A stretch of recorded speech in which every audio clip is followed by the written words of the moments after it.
What's up, guys? We are back with another Marvel Legends review, another Spider-Man review, and this is a Gamerverse figure. We're taking a look at a suit that I have zero experience with, zero knowledge of, really.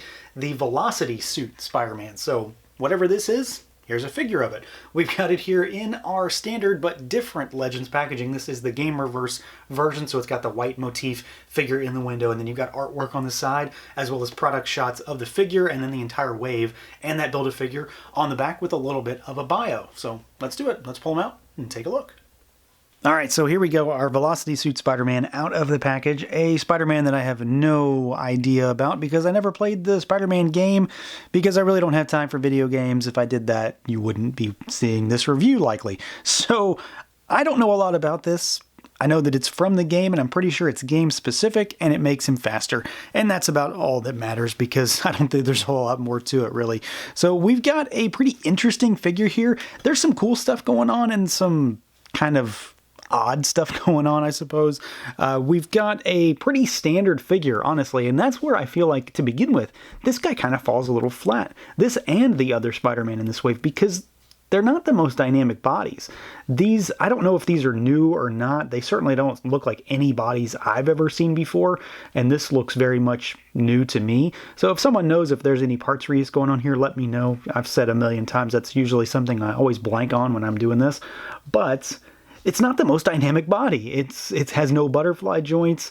It doesn't have a diaphragm twist. It's the older style of Marvel Legends, really. Well, older, which is kind of weird. So let's see what he can do. So you've got a head that can look up a pretty good bit. He can look down a good bit. You can swivel at the head. He's got no real tilt. Arms go out at the shoulders and they rotate. You've got a bicep swivel. You've got double jointed elbows, and mine are incredibly tight on this figure. Both of them are really, really tight. You've got a hinge and rotation at the wrist.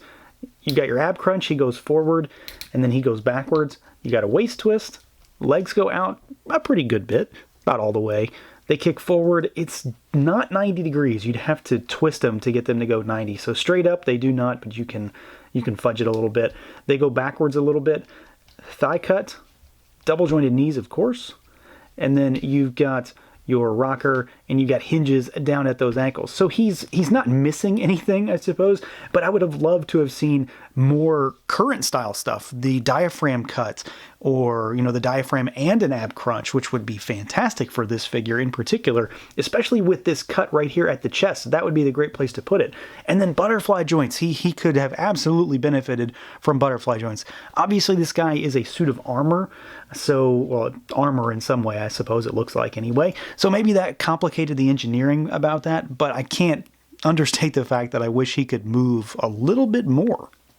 Articulation aside, one of the big things with this figure is clearly his look. And again, I don't really know anything about this, but I don't think it matters. That's not going to increase your joy of this figure, I'm sure, because it's just a skin in a game, really. And I think for the most part, the aesthetics here, they look pretty cool. It very much looks like, an Iron Man type of suit for Spider-Man. It very much looks like that kind of thing, like a Stark Tech suit or something like that. Just some sort of thing that I'm kind of rattling off about right now. It just looks pretty cool. The implementation is okay. Paint applications are kind of all over the place on this figure. Like I've got some stray light blue over here on his thigh, which I'll need to take off. There's some stray red over here as well. And then we're just kind of going back to that bleeding edge type of thing where certain lines are not really crisp and clean. What's nice though is that the inlay of the spider here on his chest is really bright and vibrant, and it's really, really crisp and clean. I don't have any issues with this or any of this piping really. It's mostly just some of these bigger areas like on his wrist here and then on the thigh. The back is nicely done as well. There's even a lot of paint on the back. So this guy has a really cool look, and he's got a nice aesthetic approach to him. It's just a little bit lacking when it comes to certain paint applications. However, there's one thing that is really, really bothering me with this guy, and it's his hands. And it obviously comes down to accessories versus what he includes in the box. But this is all you get. You get a thwipping hand and a fist, and that is just not enough when it comes to a Spider-Man figure. There's no getting me down off of that hill. One hand of each kind is just not enough. I'd love to have another hand with just a fist, but of course, you know, these are kind of unique, so I'm not going to be able to swap anything in, and you have no real options, no splayed fingers for wall crawling, none of that stuff. So I really think that's always a missed opportunity when it comes to Spider-Man. Granted, I do like the whipping hand, and it's useful for this particular figure, but he should have had a second fist too. Up top with this head sculpt kind of rounds him out a little bit, and it's really minimalistic. There's not a great deal going on here. It's just a kind of skull cap dome almost, which is definitely more of an armor plating because you can see the line work that runs through the top and then around the mouth area. And then you've got just a little bit of paint for the eyes, so you got black and the blue piping to kind of tie it all back together. So minimalistic, but it looks cool, and the paint applications here are pretty clean.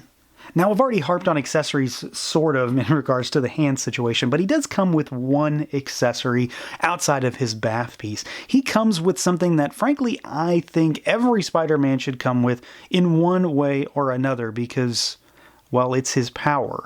So he comes with a Spiderweb Net to wrap around a foe, an enemy, and I think this is great. I love this kind of stuff. This is exactly what Spider-Man should have. He should have something like this, or he should have some better implemented webbing than what we have been getting lately, but this is really cool. Both of the Spider-Man figures in this wave come with stuff like this, similar things, not the exact same thing, and I'm really, really happy with the fact that we've gotten something like this. So basically, all you do is you take another figure, so we'll take Deadpool here, because why not, and you just slip it over him, and it's, you know, he's wrapped up, and he's webbed up, and he's caught, and he's captured, and I think that's great. And of course it ties into the fact that they gave him that whipping hand, so it's not like it's weird that he has that. I just wish he had more hands. So I really dig this. I think it's a great accessory. It's perfect Spider-Man type of stuff. So overall, this figure is like kind of a mixed bag. I suppose you'll get more enjoyment out of him if you are a fan of the game, and if you're a fan of this suit.